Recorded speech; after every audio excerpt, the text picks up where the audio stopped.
an investigation with the team is before that investigation? Yeah, I think we agree. I think we're in compliance with them, with the league, and obviously there's no room or space in our.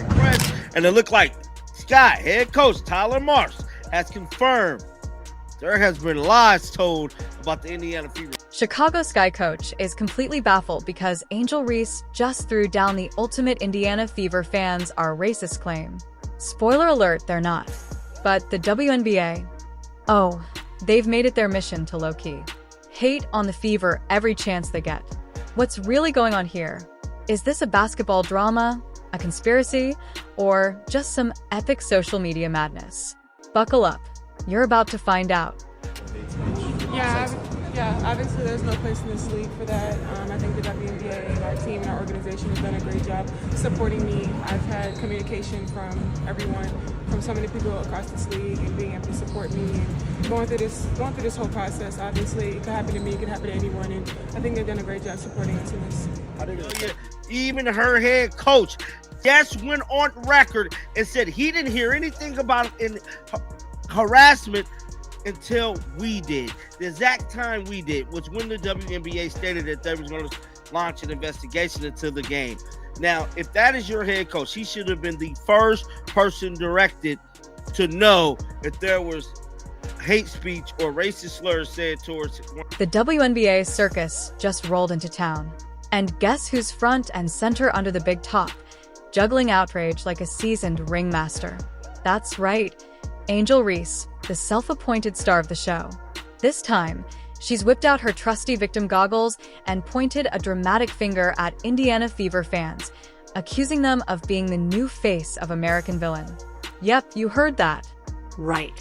Those die-hard, mostly harmless Fever fans are now, in Angel's world, a seething cauldron of racism. Except, spoiler alert, they're not. Not even remotely. This isn't a civil rights crusade. It's a sideshow. And she's loving it.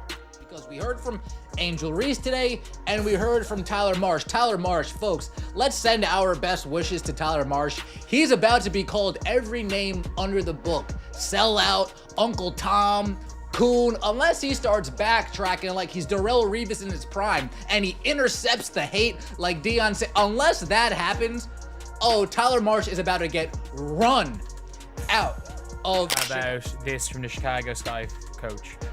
From Tyler Marsh, and he has essentially confirmed that what we all thought, that the allegations made were because of the Flight React sound effect. The Flight React sound effect is what happens because everyone thought, oh, maybe there was something that like the players heard and they reported it. No. First off, the idea that Indiana Fever fans are secretly harboring racist sentiments is about as believable as a vegan at a Texas barbecue festival. The Fever's fan base is pretty straightforward. They love basketball. They love Caitlin Clark. And they sure as hell love beating teams like the Chicago Sky into submission. No racism needed to explain that. But Angel Reese, she's out here painting a picture so absurd, it's like watching a toddler finger paint a Jackson Pollock. There was actually something newsworthy said today in regards to the alleged hateful fan comments made toward Angel Reese during the Fever and Sky game on Saturday, because the Sky actually gathered for practice today and they spoke, and both the coach and Reese spoke. The more notable comments came from Tyler Marsh, the head coach of the Chicago. So, what's really going on here? The WNBA has been a slow-motion train wreck for years. With ratings steadily dipping, attendance figures doing the cha, and fan engagement barely registering a pulse. The in-court product struggles with clunky offense, whistle-happy referees, and a pace that feels more like a PowerPoint presentation than a professional sport. And yet, instead of tackling these very real, fixable issues, the league and its defenders keep shifting the blame onto the fans. Apparently, it's your fault for not being thrilled by mid-range bricks and endless free throws, because nothing says progress like blaming your own audience for tuning out. Anything, he's like, well, we just heard about what's going on. Like, he had no idea. He's just like, well, we just heard that this is happening. So no, they've confirmed this is because of Twitter. This is the most unserious league ever.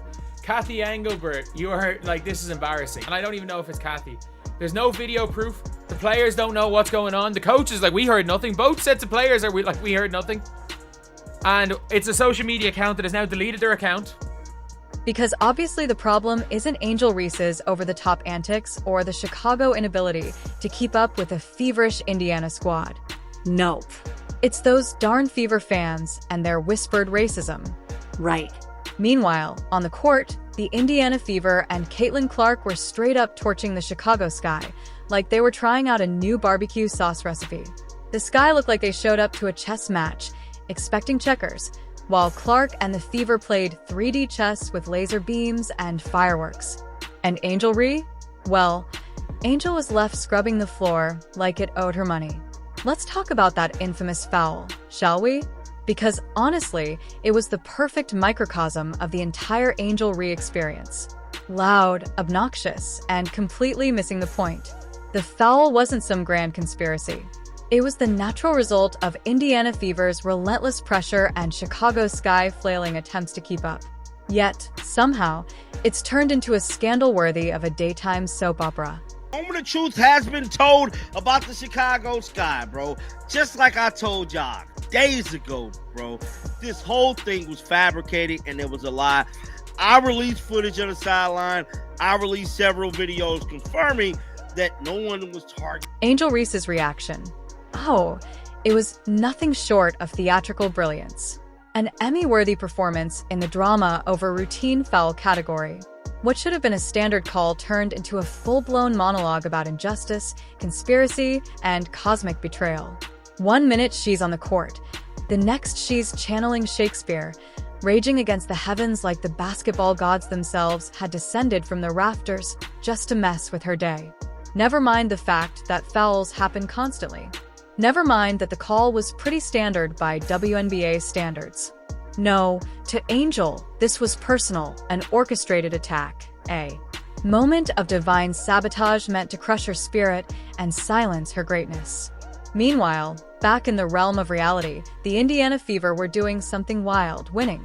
They played like an actual team with structure, poise, and gasp strategy. They executed plays, locked in on defense, and most shockingly of all, didn't collapse into melodrama every time a call didn't go their way.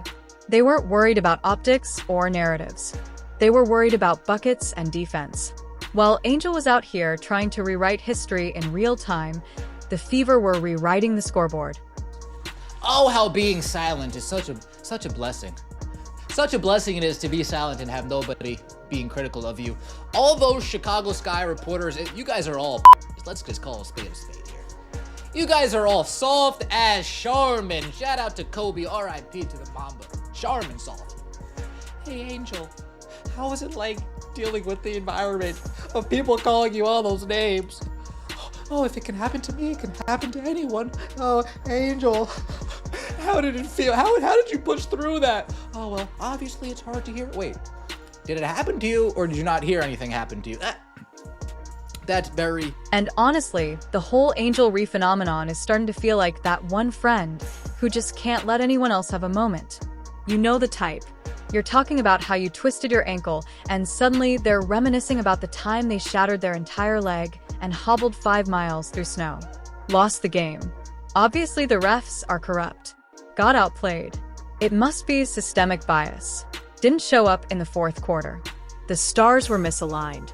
There's always an excuse, a scapegoat, a story, anything but accountability. And let's not even entertain the thought of bringing up facts. Say Indiana just played better. You're done. Prepare for the full Angel Reese PR machine to descend.